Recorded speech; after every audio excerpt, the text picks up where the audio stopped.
ঘড়িতে এখন প্রায় বেজে গেছে 8:30। আজকে বেশ খানিকটা বেলা হয়ে গেল। এদিকে চলে এসেছে ঘরের মিস্ত্রি। আর মিস্ত্রি আসার কারণ এই যে আজকে আমাদের ওই ঘরটাকে খোলা হবে, খুলে আর কি ছাদে নেওয়া হবে, সেই কারণেই। তো আমি তো জানতামই না যে আজকে মিস্ত্রি আসবে। আমি সমস্ত কাজবাজ সেরে ঘরটা ঝাড় দিচ্ছি, কারণ এই দুদিন তো আমি ঘরটা একটু পরেই ঝাড় দিই স্নান টান সেরে। তো ওদিকে আমার মিঠিও ঘুমোচ্ছিল, তো ঘর ঝাড় দিচ্ছি, হঠাৎ দেখি এসে ডাকছে। তো তারপরে দেখি যে মিস্ত্রিরা এসেছে। তো যাই হোক, এদিকে কিন্তু আমি ভাতটা বসিয়ে দিয়েছি। ওনারা এসেছে যখন, আমি তারপরেই আর কি চাটা করে দিয়েছি। তো ওনাদের চাটা আর কি খাওয়াটা হয়ে গেছে, এখন আমরা খেয়ে নেব। হ্যালো বন্ধুরা, শুভ সকাল। কেমন আছো তোমরা সবাই? আশা করি সবাই খুব ভালো আছো। নতুন দিন, নতুন সকালে নতুন একটা ব্লগ নিয়ে চলে এলাম। কাজ বাজ সমস্ত কিছু করে স্নান টান করে চাটাও খাওয়া হয়ে গেছে, মিঠির খাবারটা বানিয়ে রেখেছি, প্লাস ভাতটাও বসিয়ে দিয়েছি। কিন্তু আমার মিঠি এখনও আজকে ওঠেনি। তো আর কি, বাবা চা খেয়ে গেল হচ্ছে মাছ আনতে। তোমাদের দাদাভাই তো তার আগেই চলে গেছে দোকান খোলার জন্য।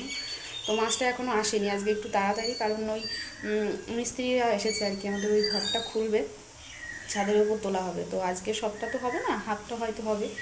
তো ওনাদের খাওয়া দাওয়া সকালবেলা দুবার খাই, কিন্তু আজকে ওনাদের এক জায়গায় যাওয়ার আছে হয়তো, সেই কারণে বললো যে না, একবারই আর কি সকালের খাওয়া দাওয়াটা করবে। তো যদি দুবার হতো এখন তাড়াতাড়ি আর কি ডাল ভাত আলু সেদ্ধ এসব দিয়ে দিতাম, আর দুপুরবেলা মাছ ভাত হতো। কিন্তু একবারই যতক্ষণ হবে, তো ওই একবারই করতে হবে না, তো সেই কারণে তাড়াহুড়ো। আর আগে যদি মিঠিকে রেডি করে খাইয়ে দাইয়ে না আসি, আমার রান্না করতে এসে না সবজি কাটতে বসতে পারবো না কিছু। তো ওকে যাবো এখন ডাকতে। একবার উঠেছে মামা বলে আবার ঘুমিয়ে পড়েছে, তো এই হচ্ছে ব্যাপার। তো যাই হোক, সবজি কাটতে বসবো।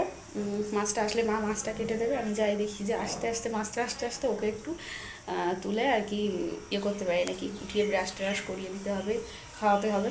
তো চল, সারাদিনটা সঙ্গে থাকো।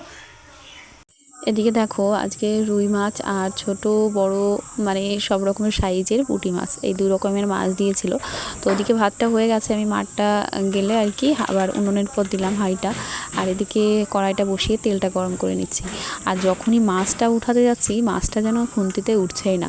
অ্যাকচুয়ালি মাছে হলুদ মাখানো বলো, মাছ তোলা বলো, আমি কোনোটাই হাত দিয়ে করতে পারি না, আমার কেমন যেন ভালো লাগে না। তো সেই কারণে আমি আর কি এই খুন্তি দিয়েই হলুদ লবণ মাখিয়ে নিই, তারপরে মাছটাও তুলি। তো সেটা আজকে তুলতেই পারছিলাম না।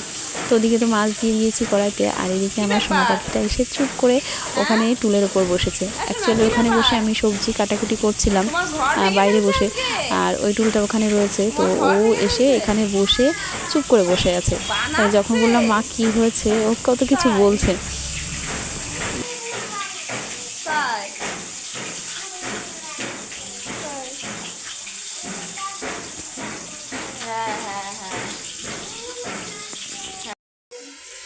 দেখো, আমার সোনা পাখির সঙ্গে কথা বলতে বলতে মাছটা কিন্তু আমার ভাজা হয়ে গেছে। তো এই মাছটা প্রথমে ভেজে নিয়েছি, আর এখন দেবো হচ্ছে ছোটো মাছগুলো। আর জানো তো, এই ছোটো মাছ রুই মাছ দিয়ে কী রান্না করবো মায়ের কাছে জিজ্ঞেস করতে করতেই মাথা খারাপ হয়ে যাচ্ছে। মাও বলছে এটা দিয়ে কর, নয় ওটা দিয়ে কর, কিন্তু আমাদের হলে তো একরকম করে ফেলতাম, ওই মিস্ত্রিরাও খাওয়া দাওয়া করবে, তো সেটাই বুঝে উঠতে পারছিলাম না। তারপরে যথারীতি তোমার ঝিঙে, পুঁই শাক, আলু এগুলো কেটে নিয়েছি। তো মানে পুঁটি মাছটাও কড়াইতে দিয়ে দিলাম ভাজার জন্য, আর সেটা অলরেডি ভাজাও হয়েও গেছে। ওদিকে ঝিঙে কেটেছিলাম, সেটা কড়াইতে ভাজা করে নিয়ে ঝোলটা দিয়ে দিয়েছি, ঝোলটা ফুটেও গেছে। আর এদিকে দেখো, মাছের ঝোল করব, সেই কারণে লম্বা লম্বা করে আলুগুলো কেটে নিয়েছি। আর এই যে ভিডিওটুকু করলাম, পুঁই শাকটাও দিয়ে দিয়েছি, এইটাই হচ্ছে শেষ ভিডিও। কারণ বাইরে প্রচণ্ড মেঘ ডাকছিল, আর তার সঙ্গে বৃষ্টিও পড়া শুরু হয়েছিল। আস্তে আস্তে বৃষ্টি পড়ছিল। আমি যখনই দেখাবো যে আমি কড়াইতে তেল দিয়েছি, মশলাটা দেবো, ব্যাস তখনই আমার ফোনটা টুক করে বন্ধ হয়ে গেল। কারণ আমার সকালবেলা থেকে ফোনটা চার্জ দেওয়া হয় না। অ্যাকচুয়ালি আমি ফোনে চার্জ দেওয়ার কথা ভুলেই যাই, দেওয়াই হয় না ঠিক করে। তো যথারীতি ফোনটা বন্ধ হয়ে গেছিলো, ততক্ষণে আমার রান্নাবান্না পুরো কমপ্লিট হয়ে গেছে, থালা বাসন মেজে চলে এসেছি। আর এদিকে দেখলাম এসে যে বাইরের এই অবস্থা, বৃষ্টি ঝিরিঝিরি পড়ছে, তেমন বেশি না। তো তারপরে আর কি ওদিকে মিস্ত্রি কাকুদের আর কি ডাকা হলো যে খাওয়া দাওয়া করে নিতে। তো ওনাদের খাওয়া দাওয়া আর কি এখনও করা হয়নি, কারণ বললো যে একটুখানি পরে বসে নিই। ততক্ষণে দেখো, আমাদের ওই ঘর থেকে যে সমস্ত জিনিস ছিল, বাক্স, তারপরে খাট, সমস্ত কিছু বাইরে বের করা হচ্ছিল, আর বৃষ্টি পড়া শুরু হয়ে গেছিলো সেই কারণে। তো এদিকে দেখো রান্নাবান্না তো আমার আগেই কমপ্লিট হয়ে গেছে, তো একটু দেখিয়ে দিই। এখানে রয়েছে পুঁই শাক আলু দিয়ে মাছের তরকারি, আর এখানে রয়েছে ঝিঙে আলু দিয়ে ছোটো মাছ দিয়ে আর কি তরকারি করেছি। আর এই যে রয়েছে মাছের ঝোল, যেটা আলু দিয়ে করেছি একদম লাল লাল করে। দেখতে কেমন হয়েছে অবশ্যই জানিও। তো এদিকে দেখো সবার জন্য, কি সবার জন্য না, মিস্ত্রি দুজনা ছিল, তো ওনাদের জন্যই ভাতটা গুছিয়ে নিয়েছি। দুটো তরকারি দু বাটিতে দিয়েছি, আর ঝিঙের তরকারিটা যে একটু ছোটো তরকারি, তো সেটা আমি একদম পাতেই দিয়ে দেবো, সেই কারণে ওটা আর বাটিতে তুলিনি। তো এদিকে মিস্ত্রিদের খাওয়া দাওয়া আর কি দিয়ে দিয়েছি টেবিলে বসিয়ে। আর এইদিকে দেখো সমস্ত কিছু এনে এখানে সব জড়ো করা হয়েছে, আর চট টট সমস্ত কিছু সোফায় রাখা হয়েছে, কারণ হালকা হালকা ভেজা রয়েছে বৃষ্টির কারণে তুলে আনা হলো। আর ওদিকে মিঠির দাদানের সঙ্গে মিঠি কিন্তু সমস্ত জিনিস ওই ঘর থেকে টুকটাক ধরে নিয়ে আসছিল, মানে সব কাজেই ওর আর কি হাত দেয়া, আর কি একটু সাহায্য করার ব্যাপার, অ্যাকচুয়ালি দুষ্টুমি। তো এদিকে দেখো পাগলিটা আম খাচ্ছিল, মাথায় মনে হচ্ছে যেন ঝড় উঠেছে, আর ওর কিন্তু এর মধ্যে একটুখানি ঘুম দিয়ে নেওয়া হয়ে গেছে। আর আজকে যেহেতু মেঘলা আকাশ, গরমটাও কম ছিল, কিন্তু জানি না কেন আজকে এই ওয়েদারে ওর ঘুমটা বেশি হওয়ার দরকার ছিল, কিন্তু একদমই অল্প ঘুমিয়েছে। তো দুপুরবেলার দিকে আবার একটু হালকা রোদ উঠেছিল, আর ওই যে সকালে যেহেতু জামা প্যান্টগুলো তুলে ফেলা হয়েছে বৃষ্টির জন্য, তো আমি আবার একটু ছাদে নিয়ে এলাম, যাতে এই মানে কয়েকটা দড়ি আছে, সমস্ত দড়ি তো খুলে ফেলা হয়েছে, তো সেই দড়িগুলোর মধ্যে মেলে দিলাম। আর ওদিকে আমি এই ভিডিওটা করতে পারিনি, কারণ তখন আমি মিঠিকে ঘুম পাড়াচ্ছিলাম। দেখো সমস্ত টিনের বেড়া, ঘরের ফ্রেম সমস্ত কিছু মানে দড়ি দিয়ে টেনে টেনে উপরে তুলেছে। সেটা আমি তোমাদের সঙ্গে শেয়ার করতে পারলাম না, আমি নিজেও দেখিনি আর কি। তখন আমি মিঠিকে স্নান করানো, ওকে ঘুম পাড়ানোতেই ব্যস্ত ছিলাম, আর ওই কাজটা তো আমার সবচেয়ে বড়। আর এদিকে দেখো মিস্ত্রিরা এসেও ছাদের উপর এসে দেখছিল যে আমাদের ছাদ বাগানে কী কী গাছ আছে, তো সেইগুলো দেখে আর কি বলছিল যে কোনটা কী গাছ, এগুলো দেখাচ্ছিল তোমাদের আর কি আমাদের বাড়ির দুজনা। ওরাও আজকে মিস্ত্রির সঙ্গে অনেক কাজ করেছে, কারণ দুজনার তো কাজ নয়, অত বড় ঘরের ফ্রেম, টিনের বেড়া সমস্তটাই উপরে তোলা হয়েছে, তো সেই কারণে দুজনেই আর কি কাজ করেছে। আর এই যে চলে এলাম একেবারে বিকালে, এখন আমরা যাচ্ছি একটু ছাদের উপর। মিঠি জামা প্যান্ট পরে একদম রেডি হয়ে গেছে, খাওয়া দাওয়া কমপ্লিট, আমাদেরও খাওয়া দাওয়া হয়ে গেছে। তো এখন দেখতে এসেছি যে লাস্ট পর্যন্ত মিস্ত্রিরা কতটা কাজ করে গেছে। আর এই দুষ্টুটাকে ছাদে নিয়ে এসে পড়লাম মহা সমস্যায়। দেখো চারিদিকে টিনের বেড়াগুলো রয়েছে, আর ও এর ভেতর দিয়েই যাওয়া আসা করছে, তো যদি একটু পায়ে লেগে যায় সেটা নিয়েই টেনশনে রয়েছি। তো যাই হোক, একটুখানি সময় আমরা বসেছিলাম, ওকে এক জায়গা তো রাখা ভীষণই মুশকিল, কারণ এসেই ছোটাছুটি শুরু করে দেয়। তো ওপাশে আর কি ওর মিষ্টি পিপি আবার এসেছিলো, ওই ওদের পুতুলগুলো সব রোদে দিয়েছে সেইগুলো নিতে। তো আর কি ওকে দেখে তো আরও বেশি সমস্যা, কারণ ওর কাছ থেকে টেডি নেবে এইসব ঝামেলা। আর দেখো ঘরের পেছনে চলে গেছে। অ্যাকচুয়ালি দেখো ঘরের পেছনে এখন কতটা জায়গা রয়েছে, কিন্তু এইটুকু জায়গা না থাকবে না, ঘরটা আরও পিছিয়ে যাবে, ওদিকে এগিয়ে যাবে, একদম সেম আর কি হয়ে যাবে।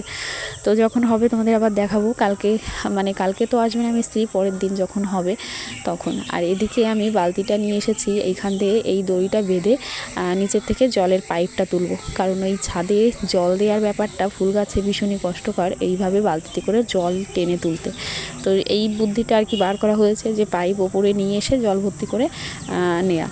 তো এটাই করা হচ্ছে কদিন, যাতে কষ্টটা কম হয়, কারণ আমিও পারি না, আমারও কোমর যন্ত্রণা শুরু হয়ে যায়, উপরে উঠতে কষ্ট হয় বালতি নিয়ে, আর মা একা একা দিতে গেলে মায়েরও কষ্ট হয়। তো ভাবলাম যে না, এইভাবেই ভর্তি করে দিই।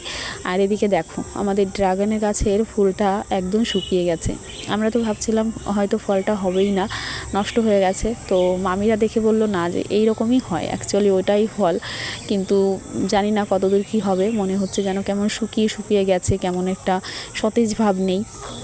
আর এদিকে দেখো ঘরটার ফ্রেম লাগানো হয়ে গেছে, কিন্তু চালটা দেয়া হয়নি, এটা পরের দিন হবে। আর বিকালবেলা ছাদে এসে সত্যিই বেশ ভালো লাগে, আর যদি একটু ফুরফুরে হাওয়া হয় তাহলে যেন আরও বেশি ভালো লাগে। আর আমার দুষ্টুটাও উপরে আসলেই এই খেলা। আর ওদিকে দেখতে পাচ্ছ বিকালবেলা যেন সবাই এক জায়গায় বসে আড্ডা দিচ্ছে, এটা তো হয়েই থাকে না। তো যাই হোক, এখন একটু বসবো, তারপরে যাব হচ্ছে নিচেই।